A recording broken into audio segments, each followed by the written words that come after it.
जा बाबाई बाबाई ओ बाबाई बाबाई ले उठ जाओ छुपा हो गया, छुपा से ज़्यादा भी हो गया। अल्लाह 8 बज गया। उठ उठ उठने की दुआ बोलो। अल्लाह उठ जाओ तुमको तो आता है, बोलो। हैं आइद आइद बोल अल्हम्दु अल्हम्दुलिल्लाहिल्लज़ी। तो खाना खाने की दुआ। या अल्लाह अल्हम्दुलिल्लाहिल्लज़ी अहयाना हाँ बादा मा अमातना व अलैहिन नसूर। रोज भूल जाता बच्चा मेरा, रोज भूलता। अस्सलाम वालेकुम, कैसे हैं आप? उम्मीद है सब अच्छे होंगे, खुशबाश से होंगे। अल्लाह ताला आप सबों को अपने हिफ्ज़ ज़मान में रखे और आपकी तमाम जायज़ दुआओं को कबूल करे, आमीन या सुम्मा या रब्बुल आलमीन। तो आज मैं बनाने जा रही हूँ तहाड़ी। और ये मैंने छोटे छोटे आलू लिए हैं। ये तहाड़ी के लिए ऐसे छोटे छोटे आलू बहुत अच्छे लगते हैं। तो इसको मैं पहले फ्राई कर लूँगी।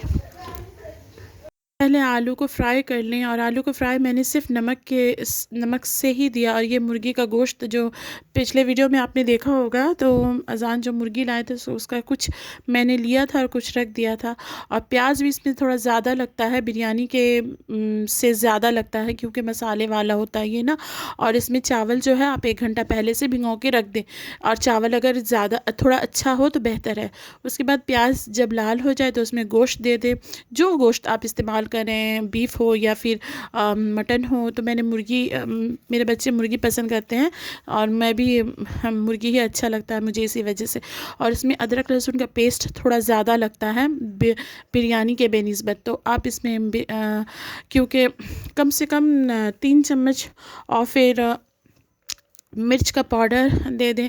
बहुत सारी मेरी बहनें क्या करती हैं, वो हरी मिर्च ऊपर से देती हैं, मैं नहीं देती क्योंकि बच्चे नहीं खाते। और फिर गरम मसाला दे दें, अगर आपके पास बिरयानी का मसाला है तो वो ज़्यादा बेहतर होगा। तो उसके बाद मैं भूनने के बाद मैंने इसमें मटर दे दिया। मटर देने से कि पहले क्या होता है, ये थोड़ा नरम हो जाता है, और सब्ज़ी की जो एक महक होती है वो भी ख़त्म हो जाती है। और चावल के साथ ये बेहतर होता है, क्योंकि चावल तो जल्दी पक जाता है और मटर तो थोड़ा वक्त लगता है ना, इसी वजह से मैंने पहले दे दिया। उसके बाद अब अच्छे तरीके से भून लें, और भूनने के बाद उसमें टमाटर दे दें। टमाटर आप दे भी सकते हैं और नहीं भी दे सकते, क्योंकि बहुत सारी बहनें मेरी दही देती हैं, तो जो दही देती हैं तो वो टमाटर नहीं देती, तो मैंने दही नहीं दिया था इसलिए टमाटर दिया। और उसके बाद आप उस ढक के पकाएं। जब देखें कि टमाटर नरम हो गया है तो आप उसमें दे दें चावल। लेकिन चावल देने से पहले मैं ये आपको बता दूं कि आप पानी को पहले से उबाल लें, सिर्फ लौंग इलायची दालचीनी दे करके, क्योंकि इसमें ठंडा पानी नहीं दिया जाता, गर्म पानी बेहतर होता है। और पानी का मकदार भी ऐसा हो कि चावल भी आपका सही तरीके से हो जाए। इसमें 2 चीज़ बहुत ज़रूरी होता है, एक चावल अच्छा होना, और दूसरी है कि आपको पानी जो है, पानी का जो क्वांटिटी है वो सही हो, ताकि चावल नरम ना हो जाए। और फिर मैंने उसमें आलू भी दे दिया। तो जब तक पानी मेरा गर्म हो रहा था तो मैं चावल को थोड़ा भून रही थी मसाले में, ताकि इसका टेस्ट में इजाफ़ा हो जाए और ये थोड़ा मतलब भुना भुना अच्छा लगे, इसकी महक थोड़ी जो ख़त्म हो जाती है। और फिर आलू देने के बाद मैंने हल्के हल्के आँच से, क्योंकि चावल तो मैंने भिगो के रखा था, तो चावल तो नरम हो जाता है ना, तो वो टूट जाने का डर होता है। तो इसको हल्के हल्के हाथ से आप भूनते रहें, और फिर जब आपका फूट जाए तो आप वो पानी दे दें। मेरा तो पॉट जो था वो थोड़ा छोटा था, इसी वजह से मैंने 2 बार पानी गर्म किया है, क्योंकि पानी एक बार ही देने से चावल पानी का जो क्वांटिटी है वो समझ में नहीं आता है। आप नमक दे करके अपनी ज़रूरत के मुताबिक थोड़ा नमक चख के नमक दे दे। मेरा कम था, इसी वजह से मैंने ऊपर से फिर दिया, और फिर हल्के से ढक दिया इसको। तो देखा कि चावल नहीं हुआ था, तो फिर दोबारा मैंने गर्म पानी थोड़ा और गर्म करके उसको फिर मैंने दे दिया। और जब चावल को फिर हल्के हाथ से आप उसको अच्छी तरीके से मिक्स करें, लेकिन ज़ोर से ना करें, क्योंकि चावल टूट जाएगा तो पता नहीं वो चावल कम और इसी वजह से चावल को हल्के हल्के हाथ से ही हिलाएं। और उसके बाद ऊपर से मैंने दे दिया थोड़ा, जब पानी सूख जाए तब, क्योंकि मैंने यहाँ शॉर्ट वीडियो में बना रही हूँ ना, तो मैं पूरा आपको नहीं दिखा सकती। मैंने ढक ढक करके पकाया, जब भी आप पकाए तो ढक ढक करके पकाए। और ऊपर से थोड़ा सा गुलाब पानी दे दे, थोड़ी घी मैंने दे दिया। और जैसे बिरयानी में जैसे दम लगाया जाता है, तो इस तरह दम लगाया जाता है। बिरयानी का मसाला आप ऊपर से दे करके इसे किसी तावे में, या अगर आप डायरेक्टली आंच को कम करके अगर डायरेक्टली देना चाहते हैं तो डायरेक्टली दे दे, लेकिन मैंने तावे पे बैठा दिया ऊपर में भारी चीज़। इसको यहाँ पर नोड़ा कहते हैं, हमारे यहाँ लोड़िया कहते हैं, नोड़ा कहते हैं। माशाल्लाह देखिए पक के कितना मज़ेदार और शानदार लग रहा है। चावल एकदम अलहदा अलहदा है। पानी का मकदार अल्हम्दुलिल्लाह ठीक ठाक हुआ। और मेरा जो खाना भी माशाल्लाह बहुत मज़ेदार हुआ। बहुत ज़्यादा रिच नहीं, बहुत ज़्यादा मतलब गीला जो नरम हो जाता है ना, तो वो भी अच्छा नहीं लगता। तो ऐसे अगर चावल अलहदा अलहदा हो तो खाने में टेस्ट आता है। और ठंडा हो जाने के बाद तो एकदम ही देखिए एकदम चावल अलहदा अलहदा हो जा रहा है ना, कितना मज़ेदार लगता है। तो इसमें सिर्फ मैंने जैसे आपको पहले बताया कि इसमें सिर्फ 2 ही चीज़ ज़रूरी है, एक चावल का अच्छा होना, और दूसरी बात है पानी का जो मेज़रमेंट है वो सही तरीके से उसको इस्तेमाल करना, तभी आपका तहाड़ी जो है वो एकदम वर्ल्ड बेस्ट होता है। तो कैसे फिसल रहा, छोड़ दे उसको, छोड़। देखो दौड़ के अपनी अम्मी के पास जाएगी। हाँ, दूध पीने के लिए चली गई। देखो अपने माँ के पास खेल रही है।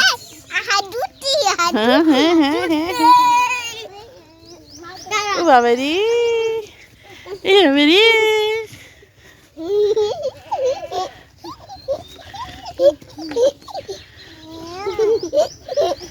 अच्छा छोड़ दो, अपनी माँ के पास खेल रहा है। देखो उसकी माँ कैसे देख रही है मेरे पास। ओ बाबा जी, दो तो बच्चा लगी। छोड़ दो, गुस्सा हो जाएगा बाबा, वो बहुत गुस्सा हो जाएगा। छोड़ दो। माशाल्लाह। बुखारी शरीफ हदीस नंबर 3। इब्न उम्मुल मोमिनीन हज़रत आयशा सिद्दीक़ा रज़ी अल्लाह तआला अन्हा से फरमाया कि रसूलुल्लाह सल्लल्लाहु अलैहि वसल्लम पर वही की इब्तिदा अच्छे ख्वाबों से हुई। आप जो ख्वाब देखते और सुबह की रोशनी की तरह ज़ाहिर हो जाता, फिर आप खुलूत पसंद हो गए और गार हिरा में खुलूत इख्तियार करने लगे। वहाँ कई रातें ठहर कर इबादत करते। काशाना अक़दस की तरफ लौटने से पहले और खाना पीने की चीज़ें ले जाते। फिर हज़रत खदीजा रज़ी अल्लाह तआला अन्हा की तरफ लौटते और वो उसी तरह खाने पीने का बंदोबस्त कर दिया करती, यहाँ तक कि आपके पास हक़ आ गया। जबकि आप गार हिरा में थे तो फरिश्ते ने आपकी बारगाह में हाजिर होकर कहा, पढ़िए। आपने कहा, मैं पढ़ने वाला नहीं हूँ। उसने मुझे पकड़कर बड़े ज़ोर से दबाया, फिर छोड़ते हुए कहा, पढ़िए। मैंने कहा, मैं पढ़ने वाला नहीं हूँ। उसने मुझे पकड़कर दोबारा बड़े ज़ोर से दबाया, फिर छोड़ दिया और कहा, पढ़िए। मैंने कहा, मैं पढ़ने वाला नहीं हूँ। उसने मुझे पकड़ा और बार दबाया, फिर मुझे छोड़कर कहा, पढ़ो अपने रब के नाम से जिसने पैदा किया, आदमी का खून के फुट से बनाया।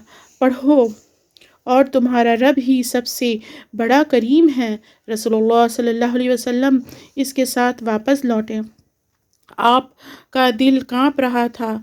बस हज़रत खदीजा रज़ी अल्लाह तआला अन्हा बिन्त खुवैलिद के पास आईं और फरमाया, मुझे कंबल उड़ा दो। उन्होंने कंबल उड़ा दिया, यहाँ तक कि खौफ दूर हो गया। हज़रत खदीजा रज़ी अल्लाह तआला अन्हा को सारा वाक़या बताते हुए फ़रमाया कि मुझे अपनी जान का डर है। हज़रत खदीजा रज़ी अल्लाह तआला अन्हा ने कहा कि खुदा की कसम हरगिज़ नहीं, अल्लाह ताला आपको कभी भी रुसवा नहीं करेगा, क्योंकि आप सिला रहमी करते, कमज़ोरों का बोझ उठाते, मोहताजों के लिए कमाते, मेहमान की ज़ियाफ़त करते और राह हक़ में मसाइब बर्दाश्त करते हैं। बस हज़रत खदीजा रज़ी अल्लाह तआला अन्हा आपको दरक़ा बिन नौफ़ल बिन असअद बिन अब्दुल अज़रह के पास ले गई, जो हज़रत खदीजा रज़ियल्लाहु तआला अन्हा के चचाज़ाद थे। वो जहालत में नसरानी हो गए थे और इब्रानी में किताबत किया करते थे। बस जो अल्लाह चाहता वो इंजील से इब्रानी में लिखा करते और बूढ़े और बीनाई से महरूम थे। हज़रत खदीजा रज़ियल्लाहु तआला अन्हा ने उनसे कहा, ए चचा के बेटे, अपने भतीजे की बात सुने। दरक़ा ने आपसे कहा, ए भतीजे, तुम क्या देखते हो? रसूलुल्लाह सल्लल्लाहु अलैहि वसल्लम ने जो देखा था उसे बता दिया। बस दरक़ा ने आपसे कहा कि यही तो वो नामूस है जो अल्लाह ने हज़रत मूसा अलैहिस्सलाम पर उतारा। जैसी आप लाए हैं तो उसके साथ अदावत की गई। अगर मैं इस वक्त तक ज़िंदा रहा तो आपकी भरपूर मदद करूँगा। चंद दिनों के बाद दरक़ा ने वफ़ात पाई और वही का सिलसिला भी रुक गया। अज़ान को आने में आज काफ़ी लेट हो गई थी, तो मैं उन्हें खाना गर्म करके देने लगी। तो मैं अपने व्लॉग को यहीं पर एंड करूँगी, इस उम्मीद के साथ कि मैं जो कुछ जानती थी मैंने आपसे शेयर किया। कि उम्मीद है कि आपको पसंद आया होगा। अपनी दुआ में याद रखिएगा। अल्लाह हाफ़िज़।